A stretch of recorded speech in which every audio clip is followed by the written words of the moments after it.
हाल ही में केंद्र सरकार द्वारा वक्फ संशोधन बिल को कानून की शक्ल दी गई थी एवं इसके खिलाफ मुस्लिम समुदाय की ओर से लगातार आंदोलन किया जा रहा है। आपको बता दें कि कल कोलकाता में भी एक ऐसा ही आंदोलन किया गया और उस दौरान हिंदू धर्म से जुड़े एक झंडे को बस से खोल लिया गया, जिसके खिलाफ आज रानीगंज के साहिबगंज मोड़ पर मेजिया जाने वाली सड़क को जाम कर दिया गया। बता दें कि भाजपा युवा मोर्चा की ओर से किए गए इस रोड जाम का नेतृत्व अभिक कुमार मंडल द्वारा किया गया। वहीं इनके साथ सौरभ मंडल, धृतरूप मंडल के अलावा बड़ी संख्या में भाजपा युवा मोर्चा के सदस्य भी उपस्थित रहे।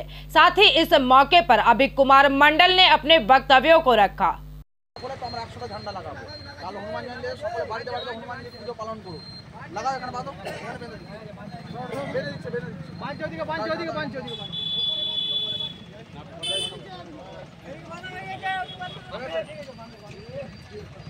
जय श्री राम। हिंदू हिंदू भाई भाई बांध ले दिए।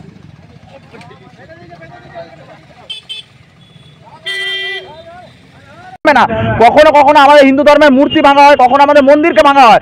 এখন সনাতন ধর্মের ধ্বজকে নামিয়ে দিচ্ছে। আমি একটা কথা বলতে চাই তাদেরকে, আমরা সব কিছুর পুজো করি, আমরা সূর্যের পুজো করি, দম আছে এদের সূর্যকে নিমিয়ে দেবার, আমরা চন্দ্রের উপাসনা করি, দম আছে এদের চন্দ্রকে নিমিয়ে দেবার, আমরা ধরতী মায়ের পুজো করি, দম আছে ধরতী মাকে ছেড়ে ত্যাগ করে দেবার।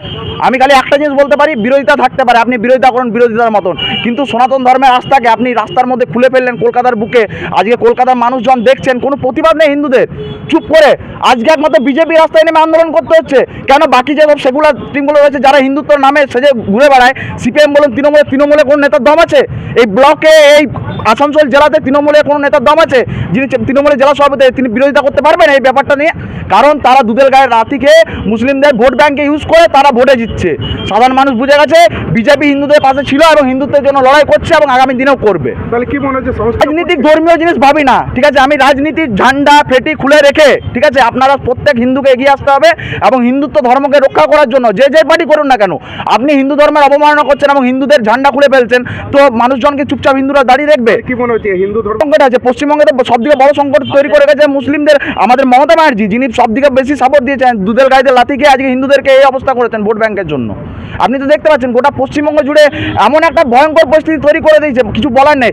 যখনই কোনো পুজো পার্বণ হবে হিন্দুদের তখনই মূর্তি ভাঙা হবে, যখনই কোনো কিছু ওকেশন হবে তখন হিন্দুদের মন্দির ভাঙা হবে, যখনই কোনো কিছু হবে হিন্দু ধর্মের অবমাননার সাথে এই হিন্দু ধর্মের ঝান্ডার সাথে কি সঙ্গ ছিল? কাল ওয়াকফ বোর্ডের বিলে তারা বিরোধিতা করছে, রাস্তায় নেমেছে, অবশ্যই ঠিক আছে করতেই পারেন, কিন্তু আমাদের হিন্দু ধর্মের প্রতীক সনাতন ধর্মের প্রতীক এই গেরুয়া ঝান্ডা কি করেছিল আমার এটার উত্তর জানা আছে। আর এটার পর সেখানে নির্বিকারে পুলিশ চুপচাপ দাঁড়িয়ে দেখছে ব্যাপারটা, পুলিশ সেখানে দাঁড়িয়ে ঝান্ডা খোলাচ্ছে, এই চটি চাটা পুলিশ, এই পুলিশের এমনি দম। আর কোনো তৃণমূল নেতার এটা বিরোধিতা করার দম নেই, কোনো সিপিএমের বিরোধিতা করার দম নেই। রাজনীতির কি হিন্দুত্বের সব ঠেকা আগে বিজেপি একাই নিয়ে রেখেছে আছে এবং আগামী দিনে বিজেপি এই ঠেকা নিয়ে লড়বে প্রত্যেক 26 বিধানসভায়। रानीगंज से सम्राट दास की रिपोर्ट, पीवीटीवी न्यूज। नियमित अपडेट एवं दुनिया भर की ताज़ा खबरों के लिए हमारे फेसबुक पेज को फॉलो एवं यूट्यूब चैनल को सब्सक्राइब करें।